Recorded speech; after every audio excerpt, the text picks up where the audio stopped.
Pemirsa, ketemu lagi bersama saya Samwes. Kali ini di podcast S bersama kanal Java 1. Kita sekarang silaturahmi kepada seorang sejarawan luar biasa di Malang Raya dan bahkan terkenal di nasional ini. Namanya Pak Dwi Cahyono. Kita sapa dulu beliau. Pak Dwi, semangat Pak Dwi. Sehat selalu Pak Dwi ya? Alhamdulillah sehat. Sehat selalu ya, siap luar biasa saya mengikuti Pak Dwi ini. Pak Dwi, kali ini kita akan membahas satu tema yang sempat tertunda, gitu. Sesuatu yang tertunda ya. Harusnya tahun 2024 ini kita mempunyai proyek bersama kawan-kawan itu yang harapannya itu bisa disupport oleh Bank Indonesia maupun bank-bank BUMN seperti Bank Mandiri atau BRI atau BNI kan begitu ya. Subjeknya adalah Pak Dwi, akar sejarah menabung atau akar sejarah budaya menabung bangsa kita. Ini harus digali karena beberapa kajian itu kan dulu sebelum ada uang orang sudah menabung, iya kan, bahkan ada menabung air, menabung gabah kan gitu. Sekarang ini kan selalu identik menabung itu uang, begitu ya Pak Dwi ya. Nah sebenarnya akar sejarah budaya menabung itu seperti apa Pak Dwi? Ya baik, saya sebelum menjawab pertanyaan. Ya. Izinkan saya memulai dengan dua baris lagu, Mas. Dua baris lagu dua ya? Baris, oh ya, lagu anak-anak. Oh, lagu anak-anak apa, Pak Dwi? Ya, lagu ini, lagu anak-anak ini ya. Ini dimulai dengan kata Bang Bing Bung. Oh, ya, tahu. Bang Bing Bung, yuk kita nabung. Nah, ya. Nah, ini adalah lagu yang mengajak ya kepada anak-anak itu untuk memiliki kebiasaan yang kita sebut sebagai kebiasaan menabung gitu ya. Nah, menabung bisa di mana saja. Termasuk ini contoh Mas Wes, ini ada tabungan Mas celengan ya, tabungan. Kita bisa masukkan uang walaupun uang receh gitu ya. Nah, ini salah satu bentuk menabung yang bisa dilakukan di rumah gitu dan bisa memanfaatkan kaleng bekas dan sebagainya ya. Nah ini, jadi sebenarnya ada banyak ada banyak wahana ya yang bisa digunakan untuk apa yang kemudian kita sebut menabung. Menabung, ya. Baik, ada istilah asing ya, menabung itu dalam istilah asing dalam bahasa Inggris itu adalah saving ya. Saving. Ya, menabung, menyimpan ya. Menyimpan. Ini berkenaan dengan satu ikhtiar untuk menyimpan sesuatu ya. Siap. Nah, bisa uang, bisa barang itu saving. Nah, saving. Lembaga atau tempat penyimpanan dilakukan itu antara lain ya lembaganya itu bisa dalam bentuk bank. Bank. Ya. Bank gitu bank. Ya. Nah, memang sebagai lembaga yang berupa bank itu hadir di Nusantara baru era kolonial, Mas. Era kolonial. Masa Hindia Belanda ya. Munculnya misalnya Javaanse Bank gitu ya. Eskomto Bank dan sebagainya. Ini adalah bank-bank yang didirikan oleh pemerintah kolonial Hindia Belanda gitu. Dan di Malang kita mendapati gitu Javaanse Bank itu ya. Bank Jawa itu ada di sebelah utara alun-alun itu yang sekarang menjadi Bank Indonesia. Bank Indonesia, ya. BI. Ada juga bank juga itu di sebelah selatan. Di sebelah selatan Masjid Jamek di pojok itu juga bank, kantor bank yang ada di seputaran alun-alun.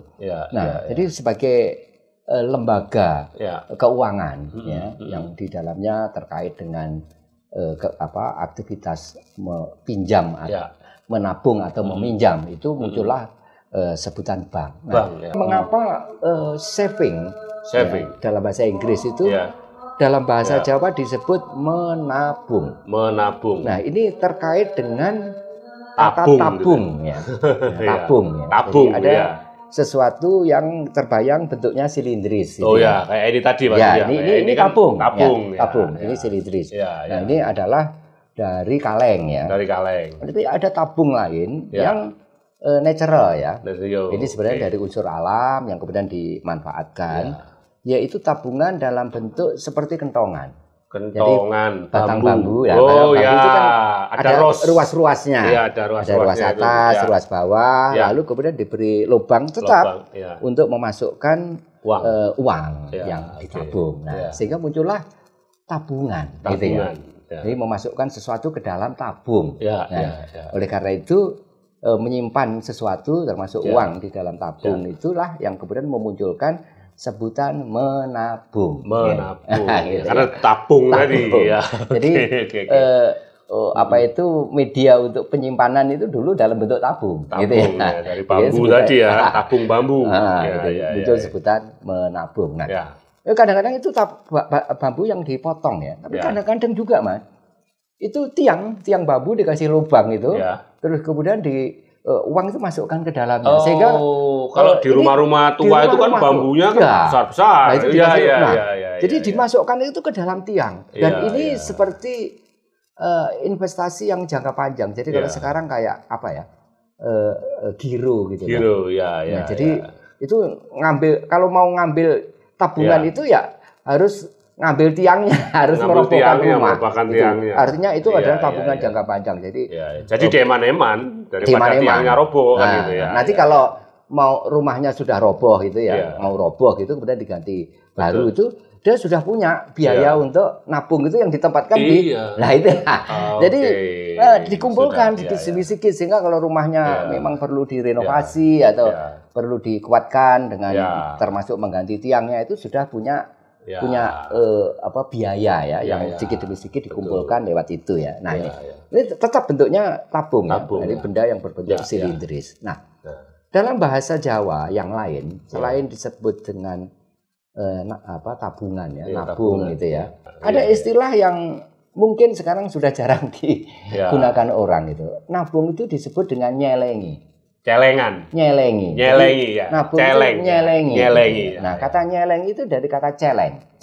Hewan celeng itu. Celeng ya. Nah, celeng itu adalah sebutan lokal untuk menyebut babi ya. Tapi babi yang babi hutan. Jadi celeng gitu ya. Mengapa disebut nyelengi gitu ya? Karena wadah untuk menyimpan uang atau benda yang lain itu figurnya itu berupa binatang celeng. Nah, ini menarik ya. Apakah pertanyaannya? Apakah kita punya jejak-jejak masa lampau bahwa ada wadah menabung yang figurnya itu berbentuk celeng. Nah, kebetulan Mas, saya itu punya koleksi ya. Ini ada koleksi ini ya. Ini babi gemuk ini. Ini adalah terakota ya. Ini dari Lempung karena lihat bakar. Nah, bentuknya adalah babi hutan. Jadi kalau lihat tubuhnya, kemudian kepalanya, moncongnya, ini adalah babi gitu ya. Dan coba dilihat, ini ada lubang. Buat masukin uang tadi. Untuk masukkan uang. Jadi seperti ini ya. Ada tempat untuk memasukkan uang. Nah, semacam ini juga bisa berukuran besar. Ini ukuran kecil ya. Ini kecil ya. Jadi ada yang berukuran lebih besar lagi. Nah, jadi inilah yang kemudian melatar belakangi mengapa muncul sebutan celeng.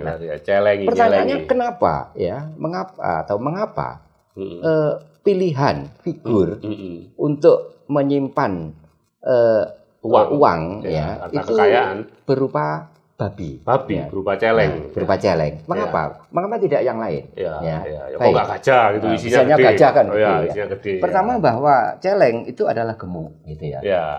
Bukan binatang kurus ya. Tidak seperti misalnya anjing yang kurus, kijang gitu ya. Kancil gitu. Tapi babi hutan itu gemuk gitu ya. Sehingga kalau ini dipakai untuk wadah, ini bisa mewadai jumlah yang cukup gede gitu ya. Perutnya kan gede ya. Nah ini yang pertama ya. Jadi karena bentuknya yang gendut itu ya, memungkinkan untuk menyimpan dalam jumlah yang lebih banyak daripada binatang yang perawakannya kurus ya. Ini yang pertama. Kemudian yang kedua, babi itu acap juga dikaitkan sebagai simbol kekayaan. Simbol kesuburan, termasuk kemakmuran gitu ya. Kemakmuran dan sebagainya. Kenapa pilihan pada babi gitu ya, pada celeng gitu ya, babi hutan itu karena ini adalah simbol kekayaan, simbol kesuburan. Zaman dulu orang ternak babi luar biasa. Betul. Jadi itu orang kaya ya, yang bisa ternak babi. Bahkan yang menarik ya dalam kaitan dengan uang ya. Ini ada di kepercayaan Jawa, terutama yang berkaitan dengan pesugihan itu, ada makhluk jadi-jadian. Babi ngepet ya Pak ya. Kenapa kok yang ngepet kok babi? Yang gitu ngepet kok babi, bukan monyet misalkan. Monyet ngepet gitu. Kancil ngepet, jalan ngepet, gitu. Iya. Sapi ngepet, tapi babi ngepet. Karena sekali lagi bahwa akhirnya babi itu terkait, dihubungkan dengan apa yang kita sebut sebagai uang, kekayaan. Orang Jawa kekayaan itu digambarkan sebagai Mas Picis Rojobrono. Itu kekayaan ya. Kekayaan Mas Picis Rojobrono. Nah, jadi Mas. Jadi itu kekayaan. Jadi makanya Masnya pating grendel gitu ya. Gelangnya sak tumpuk gitu ya, gitu kan. Kalungnya sak rantai dan sebagainya, itu orang kaya. Jadi Mas. Nah, Picis ya. Nah, ini yang sebutan Jawa itu untuk uang. Picis ya. Nah, ini adalah Rojobrono. Ini adalah gambaran tentang kekayaan. Jadi adalah simbol-simbol kekayaan. Jadi yang disimpan itu adalah bisa emas, tapi bisa juga picis. Gitu ya. Nah, oleh karena itu di Jawa sebenarnya salah satu bentuk penyimpanan itu adalah menyimpan dalam bentuk emas. Nah, emas itu punya fungsi ganda dalam hal ini ya. Yang pertama ini juga aksesoris ya, untuk penampilan diri ya, penampilan diri. Jadi bisa digunakan sebagai aksesoris perhiasan perhiasan untuk penampilan, untuk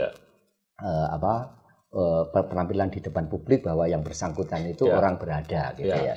Oleh karena itu kita juga di masa lalu itu mendapati temuan-temuan yang berupa uang ya Mas ya. Kalau uang itu terutama uang logam ya, uang logam yang kita sebut sebagai koin ya, uang logam gitu ya, termasuk uang logam lama ya, entah itu dari Cina, uang logam asing atau uang logam yang lokal yang dari uang logam itu kita temukan ya. Dan beberapa temuan uang logam itu kita dapati di Guci. Jadi Guci, jadi ini juga sebagai wadah uang, Mas. Wadah uang, jadi guci. Atau kalau tidak dalam bentuk guci, guci dari keramik ya, atau guci tanah liat, itu ditempatkan di dalam satu kantong kain ya. Itu yang kita sebut sebagai pundi.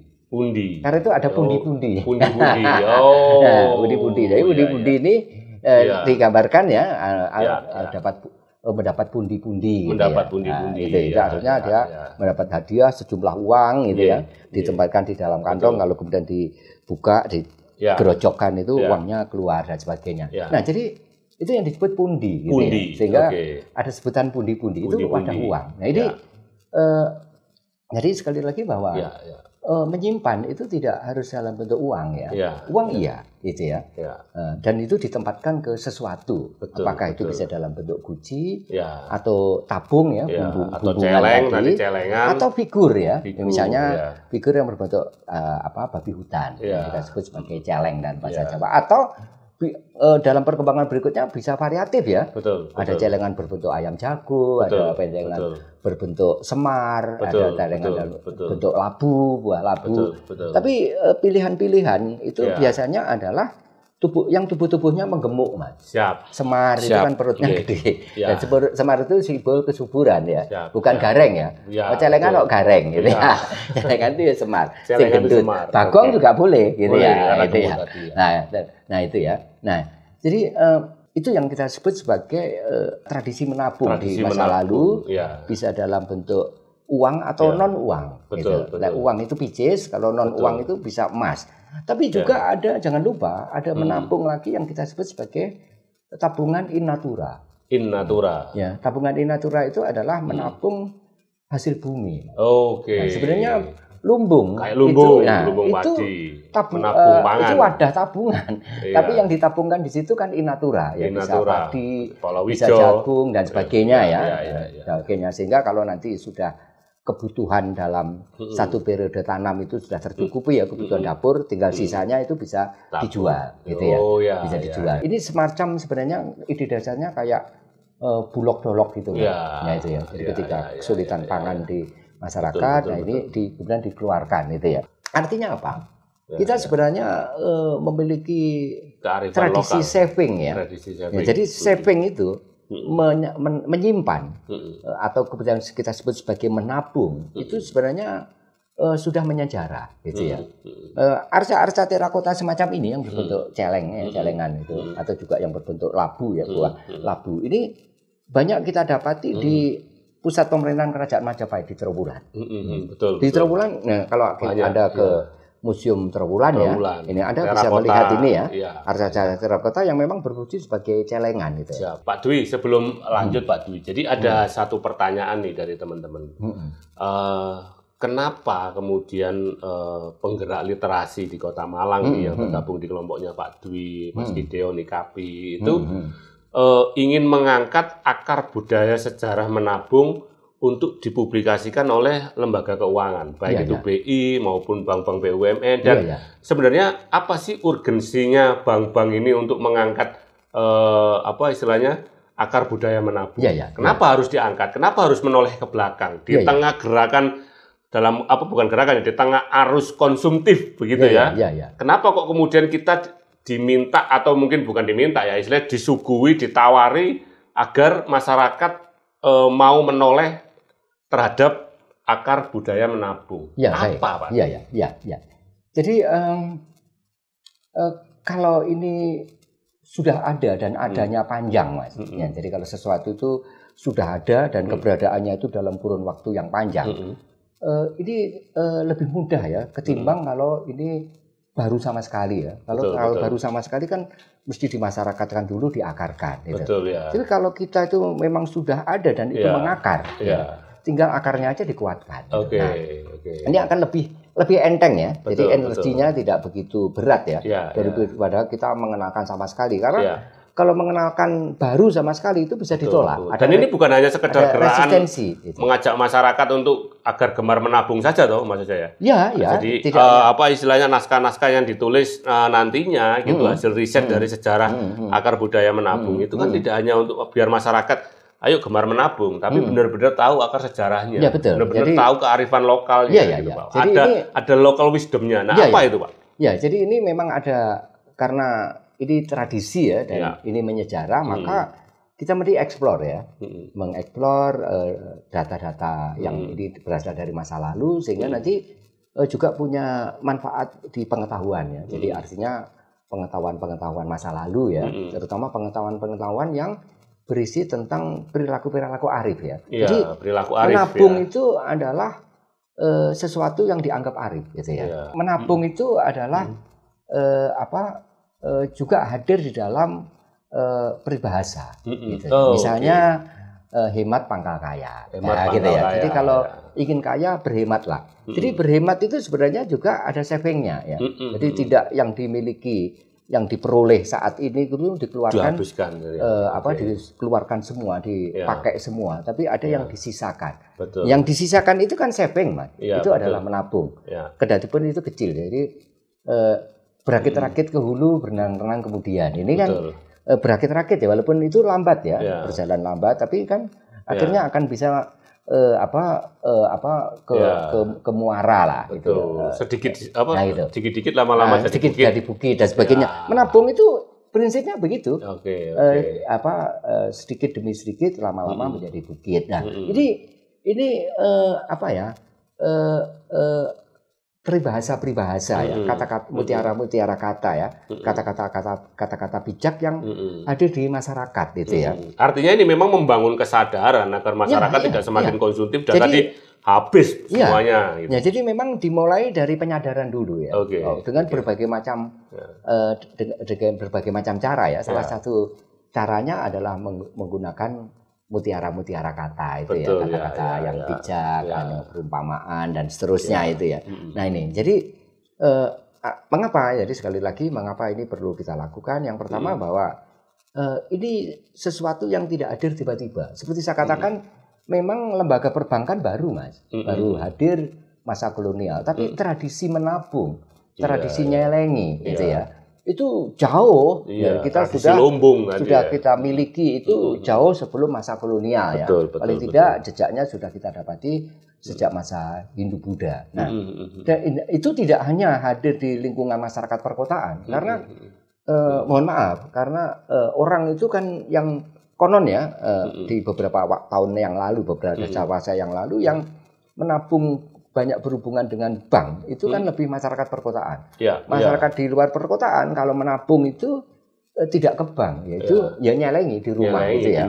Macam-macam caranya ya. Itu bisa dalam bentuk in natura atau dalam bentuk yang lain ya. Kadang-kadang malah ditaruh di bawah bantal, di bawah kasur dan seterusnya ya, yang cukup rahasia dan seterusnya. Nah itu sebagai tradisi yang saya sebut sebagai saving itu. Atau nyicil ya, kita mau bangun rumah seperti orang-orang di luar Jawa Mas, di Kalimantan, di Sulawesi itu yang untuk bangun rumah itu dia juga menggunakan cara menabung. Dia menabung apa? Menabung tiangnya dulu. Dia harus punya tiangnya dulu, ulin. Ulin itu kan mahal ya, dan itu pokok ya, karena kalau nggak ada tiangnya kan nggak mungkin rumah berpanggung itu bisa didirikan. Nah karena itu ya nyicil, beli 2 batang, beli lagi 2 dan seterusnya setelah sekian tahun, dan itu disimpan enggak beberapa tahun ulin kan enggak hancur ya. Jadi misalnya 5 tahun, 10 tahun pun itu masih memungkinkan. Nah, ini sebenarnya adalah tradisi menabung ya yang hadir di lingkungan masyarakat, tidak hanya di perkotaan tapi juga masyarakat di luar perkota, di luar kota ya, di luar perkotaan, masyarakat yang bukan rural yang urban tapi di masyarakat rural gitu, termasuk di masyarakat petani, bahkan di lingkungan masyarakat petani beragam bentuk penabungan itu hadir gitu ya, seperti saya sebut ragam bentuk kegiatan penabungan itu kan seperti kita bicarakan tadi itu tergambar. Nah, jadi inilah yang menurut saya yang pertama perlu dilakukan itu adalah mengenalkan dulu ya, mengenalkan ulang ya, mengenalkan ulang. Jadi ini dalam bentuk kampanye, kampanye menabung dan kampanye itu bisa dimulai gitu dari usia dini, misalnya lewat lagu Bang Bimbung misalnya, ini contoh ya, memulai dari dini atau membiasakan dengan menabung di celengan di celengan di kaleng bekas atau celengan berbentuk figur-figur yang lucu ya, terakota dan sebagainya. Nah, sekarang tidak harus terakota yang plastik juga sudah banyak ya. Nah, ini untuk membiasakan anak-anak itu ya. Nah, supaya pertama itu jadi manusia itu kan juga sebagai konsumen ya, tapi tidak konsumtif gitu ya. Artinya konsumtif itu dia kalau memiliki sesuatu ya yang dimiliki itu dihabiskan seluruhnya dalam waktu itu juga. Saya pernah baca satu tulisan Pak. Jadi budaya konsumtif itu salah satunya atau bukan salah satunya istilahnya pengaruh besarnya itu budaya koruptif. Ketika dia sibuk mengkonsumsi, nggak ada pemasukan, akhirnya dia korupsi. Nah, ini tulisan ini saya lupa siapa yang nulis. Itu kalau dia sadar menabung, sebenarnya itu juga menarik atau ngerem budaya konsumtifnya. Apa betul seperti itu, Pak? Jadi sebenarnya gerakan kembali ke akar budaya menabung ini itu juga termasuk salah satu untuk pemberantasan korupsi loh katanya. Mengambil yang tidak pada haknya. Itu bisa saja karena kepepet ya Mas ya. Bisa mencuri. Gitu ya. Kalau itu mencuri uang perusahaan, meminjam dulu maunya, nanti bisa dikembalikan tapi tidak bisa mengembalikan, itu akhirnya disebut korupsi ya. Karena memang pada waktu itu sudah membutuhkan dan dia tidak punya kesiapan. Nah, kalau mereka punya kesiapan, tabungan, paling tidak akan karek gini kan, waduh, ini anakku waktu bayar SPP, arek tak pecah prok gitu, bisa bayar SPP. Tapi kalau nggak perlu ambil uang bukan haknya tadi. Bukan haknya, atau ya yang instan itu ya pinjol.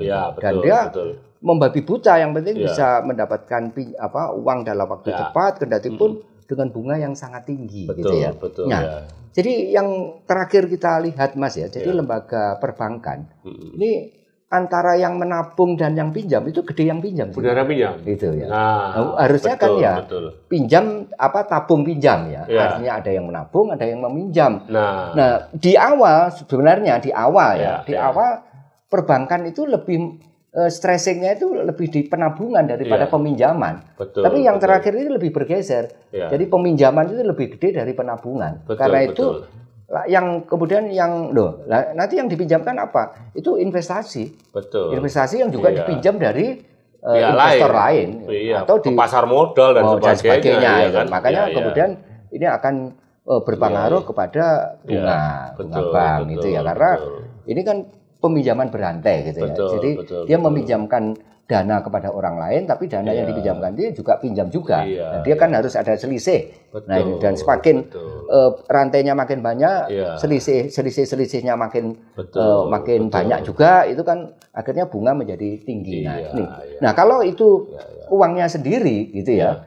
Uangnya sendiri dia kan tidak harus mengeluarkan bunganya. Gitu. Dan ini lebih aman ya. Jadi tidak kemerungsung ya. Coba, tidak kemerungsung. Ini ya kalau kita tidak punya tabungan gitu ya. Di bulan Agustus itu wayahe anak bayar SPP itu kan bulan Juni ini sudah dikduk ya. Gitu ya. Tapi kalau masih punya ini gitu tabungan, aman gitu ya. Nah ini yang saya tabungan bukan logam teman. Ini uang ratusan ribu semua itu walaupun kecil. Nek dipecah bisa 10 juta misalnya gitu ya. Jadi Pak Dwi ya. Jadi artinya dengan mengangkat akar budaya menabung ini sebenarnya literasi kita mundur ke belakang ini untuk mengangkat akar budaya menabung ini adalah rethinking atau mungkin reset mindset gitu ya. Bahwa budaya menabung ini ternyata juga solusi dari istilahnya mengurangi budaya konsumtif, mengurangi budaya koruptif, dan begitu. Dan ini tanggung jawabnya lembaga perbankan itu Pak Dwi ya. Dan juga ini supaya terencana, Mas. Supaya terencana. Jadi, jadi masyarakat petani itu masyarakat yang terbiasa merencanakan. Karena apa yang akan dipanenkan itu kan terbayang. Kalau tanah saya sekian luasnya, ini saya akan dapat panenan sekian gitu. Kalau saya ini panen lagi butuh waktu misalnya 4 bulan lagi, nah ini cukup apa enggak, itu terencana dengan baik.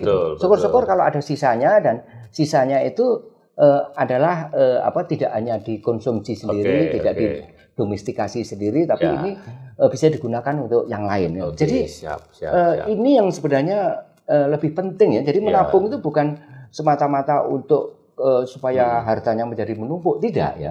Tapi ini melatih orang untuk berhati-hati. Lebih berhati-hati untuk lebih menata ya. Jadi perilakunya itu tertata itu, jangan boros ya, jangan sembrono gitu ya. Kita harus memikirkan hari esok gitu. Nah, ini yang penting gitu ya, yang penting untuk dilakukan. Di samping itu juga menabung ini juga penting ya, baik kaitan dengan lingkungan yang sangat mikro, di lingkungan personal atau di lingkungan keluarga atau di lingkungan negara gitu. Jadi negara itu mestinya juga suatu institusi pemerintahan yang punya tabungan yang kuat gitu, bukan punya pinjaman yang gede. Negaranya maju tapi utangnya ya gede. Pak Dwi, artinya kan memang ini skala efeknya besar Pak Dwi ya. Jadi ini kan kalau saya lihat ada 2 arus yang harus kita satukan. Yang pertama adalah arus para penggerak literasi dan sekaligus sejarawan. Dalam hari ini yang mengangkat akar sejarah budaya menabung.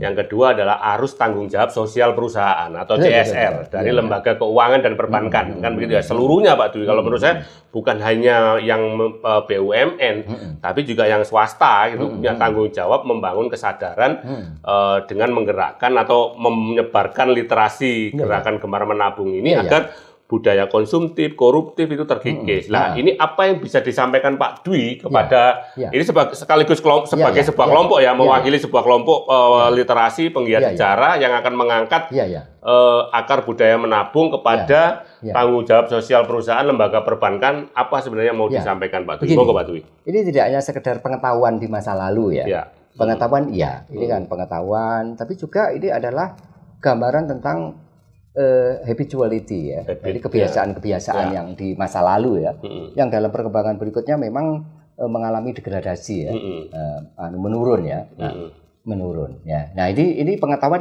tapi tidak hanya sekedar itu. Jadi diharapkan menabung ini menjadi yang Mas Wes tadi katakan menjadi satu gerakan. Jadi gerakan menabung. Jadi kita membangun satu gerakan menabung, bukan gerakan meminjam. Bukan gerakan meminjam. Yang terjadi sekarang gerakannya itu kan gerakan meminjam. Kalau meminjam itu tidak usah digerakkan, Mas. Orang udah bergerak sendiri.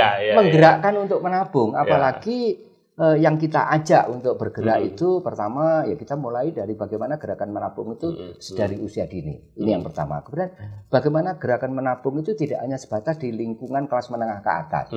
Tidak hanya sebatas pada lingkungan perkotaan, tetapi juga di lingkungan kelas menengah ke bawah. Termasuk di lingkungan pedesaan. Itu. Nah, artinya apakah mesti ke bank? Tidak harus, bisa menabung di lingkungan sendiri. Apa yang ditabungkan bisa bermacam-macam, begitu ya. Bisa bermacam-macam yang bisa ditabungkan. Syukur-syukur kalau ini berkaitan dengan perbankan ya, penabungan itu bisa dilakukan di bank. Itu kan lebih safe ya, lebih aman. Misalnya aman dari kalau ada pencurian, kalau ada perampokan dan sebagainya. Jadi intinya bahwa gerakan menabung itu perlu digalakkan.